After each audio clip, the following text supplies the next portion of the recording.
All right, my first all sports report of the new year at altitude, 5,000 feet and change above sea level, inside Moby Arena on the campus of Colorado State, SDSU. Well, you know, the cheerleaders are conditioned to perform in the thin air. Dutchess boys need to acclimate. No problem. Redshirt freshman Jalen McDaniels, the four-star recruit out of Federal Way, Washington, spends much of the night flashing through the lane. The Rams can't seem to find him, and Jalen can't seem to miss. 8 of 11 from the field, 19 points, 10 boards, leading by 3 at the half. State enjoys a 2-possession lead much of the second half. That is until Anthony Bonner drives, converts, and draws the foul. Things get tight down the stretch, but Trey Kell hits the clutch 3 that ices the win.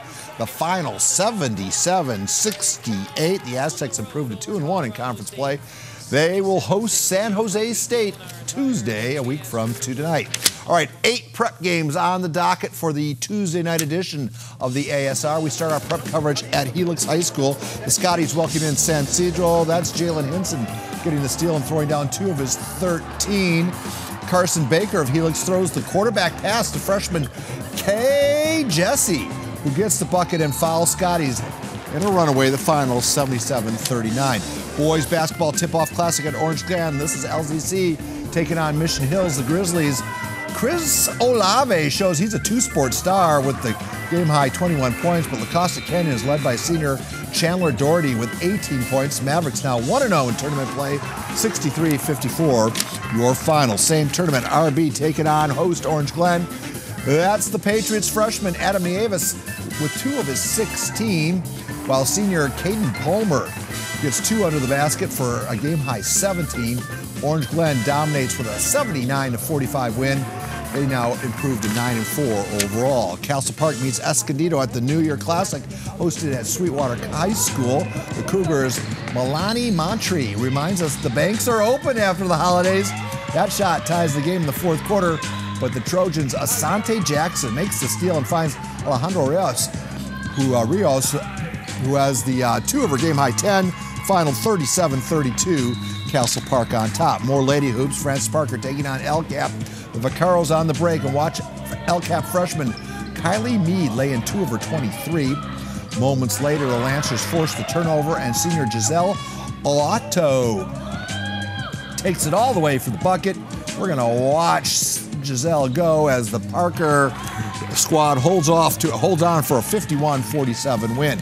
Now at Sweetwater, the Lady Colts of Crawford facing Mission Bay. Crawford on the attack.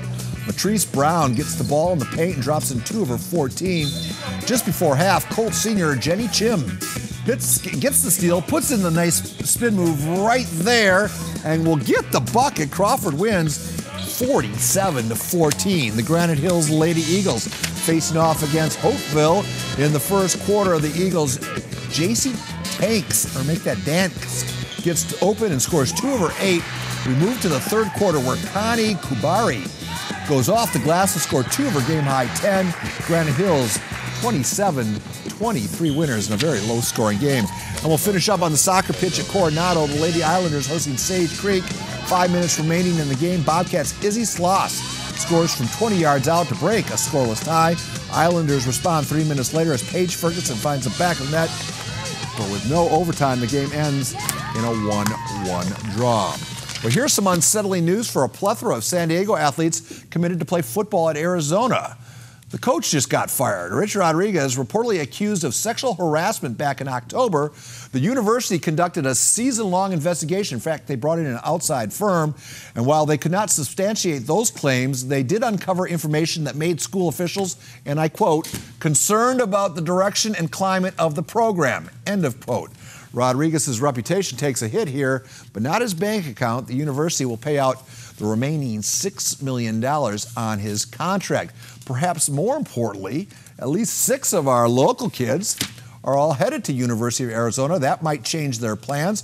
We'll talk to Bailey Irby and Lay and Marcus somewhere down the future. And don't forget, there's a host of kids at Arizona already there from San Diego. So we'll see what that all spells out in the coming days.